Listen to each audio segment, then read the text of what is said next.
नमस्कार दोस्तों, स्वागत है आपका मेरे चैनल पे। दोस्तों, जैसा कि आप जानते हैं कि एरो इंडिया 2021 अभी होने वाला है और वहां पर बहुत सी डिफेंस की चीज़ों के मॉडल दिखाए जाएंगे जिनके बारे में अक्सर हम बात करते हैं।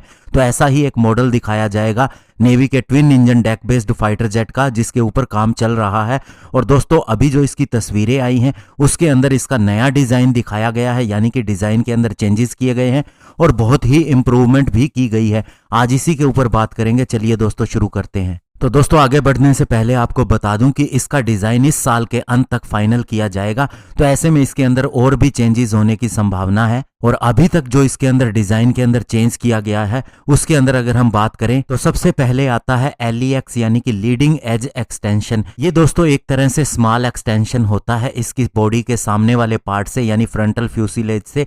और ये दोस्तों स्पेशली डिज़ाइन किया जाता है एक स्ट्रॉन्ग वोर्टेक्स देने के लिए, जो कि दोस्तों इसके विंग के एंगल को एक तरह से इंक्रीज कर देता है। और इसका फ़ायदा होता है दोस्तों कि जब एयरक्राफ्ट उड़ान भरता है तो इसका लैंडिंग गियर ऊपर की तरफ जाता है और जब ये वापस लैंड करता है तो ये नीचे की तरफ आता है, तो एक टर्बुलेंस पैदा होती है। ये स्पेशली दोस्तों काम आता है इसको लिफ्ट देने के लिए एयरक्राफ्ट को, और ये पहली बार इस एयरक्राफ्ट के अंदर अभी देखा जा रहा है। दूसरा दोस्तों इसके अंदर चेंज देखा जा रहा है कैनार्ड के रूप में। ये दोस्तों एक स्मॉल विंग होता है जो कि मेन विंग के आगे की तरफ लगा होता है और ये एक्स्ट्रा स्टेबिलिटी देने के लिए होता है। और इसके पहले कॉन्फ़िगरेशन के अंदर भी स्पोर्टेड कैनार्ड का इस्तेमाल किया जा रहा था, जो कि इसे लॉन्गिट्यूडनल स्टेबिलिटी के लिए दिया गया था। इसके अलावा दोस्तों इसके अंदर एक DSI इनटेक दी गई है। ये डाइवर्टलेस सुपरसोनिक इनलेट अगर कंपेयर की जाए किसी भी कन्वेंशनल इनटेक से तो ये दोस्तों इसके वेट को भी कम कर देती है और साथ ही स्ट्रक्चर होती है वो लेस कॉम्प्लेक्स हो जाती है, जिससे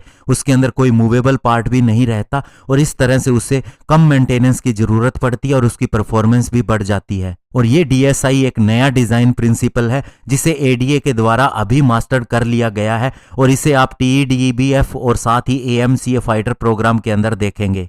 इसके अलावा दोस्तों इसके अंदर एक 3D बम्प भी दिया गया है। ये दोस्तों DSI इनटेक के नज़दीक ही होता है जहां से एयर का इनटेक होता है।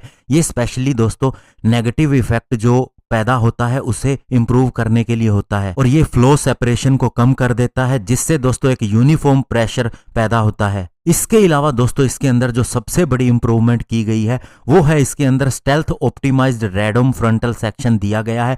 ये स्पेशली दोस्तों इसके रडार क्रॉस सेक्शन को कम करने के लिए किया गया है और ऐसा प्रावधान AMCA फाइटर जेट के अंदर पहले से ही है। हालांकि twin engine deck based fighter jet पूरी तरह से स्टेल्थ डिजाइन नहीं है, लेकिन ये इंप्रूवमेंट करके दोस्तों इसके अंदर एक तरह से 5th जनरेशन फाइटर जेट का भी फीचर दे दिया गया है। और इसके अलावा दोस्तों इसके अंदर विंग फोल्डिंग मैकेनिज्म भी दिया गया है। ये इसके पहले कॉन्फ़िगरेशन के अंदर भी था और इसका सबसे बड़ा फायदा ये है कि जब इसे हैंगर के अंदर स्टोर किया जाएगा या फिर जब इसे रिपेयर की जरूरत होगी तो ये कम जगह घेरेगा। और दोस्तों ADA के लिए ये सबसे बड़ा चैलेंज था, क्योंकि इससे पहले इसने कभी भी इस मैकेनिज्म का इस्तेमाल नहीं किया। इससे पहले जो LCA नेवी MK1 था उसके अंदर विंग फोल्डिंग मैकेनिज्म का कोई भी इस्तेमाल नहीं किया गया था। तो इस तरह से इसके अंदर भी ADA ने मास्टरी हासिल कर ली है। इसके अलावा दोस्तों इसके अंदर एक टेल हुक दी गई है जो इसके पीछे की तरफ बॉडी में लगी हुई है और ये आप जानते ही हैं कि क्यों इंपॉर्टेंट है। जब भी एयरक्राफ्ट कैरियर के ऊपर लैंड करता है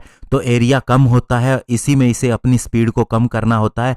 तो ये हुक जो होता है वो एक रस्सी के अंदर या फिर वहाँ जो वायर होती है उसके अंदर फंस जाता है और उस तरह से इसकी स्पीड कम हो जाती है। और इसका एक्सपीरियंस सबसे पहले हमने LCA नेवी MK1 के अंदर देखा था जब इसने अरेस्टेड लैंडिंग परफॉर्म की थी, और उसी एक्सपीरियंस का फायदा अब हम twin engine deck based fighter jet के अंदर लेने जा रहे हैं। और इसके अलावा दोस्तों इसकी रेंज को बढ़ाने के लिए जो सबसे बड़ा काम किया गया है कि इसके अंदर लार्जर फ्यूसिलेज टैंक दिए गए हैं स्पेशली फ्यूल को कैरी करने के लिए। इसके अंदर फिक्स्ड अपर फ्यूसिलेज फ्यूल टैंक दिए गए हैं दोनों साइड की तरफ और सेंट्रल स्पाइन से भी ये जुड़े हुए हैं और ये एडिशनल टैंक का काम देंगे। इसे दोस्तों हटाया भी जा सकता है जब एक बार इसका मिशन पूरा हो जाए। और इससे केवल फाइटर एयरक्राफ्ट की रेंज ही नहीं बढ़ेगी बल्कि दोस्तों इसके ऊपर से ड्रैग भी कम होगा और साथ ही इसका ओवरऑल सिग्नेचर भी कम हो जाएगा, यानी कि दुश्मन के रडार के अंदर पकड़ में कम आएगा।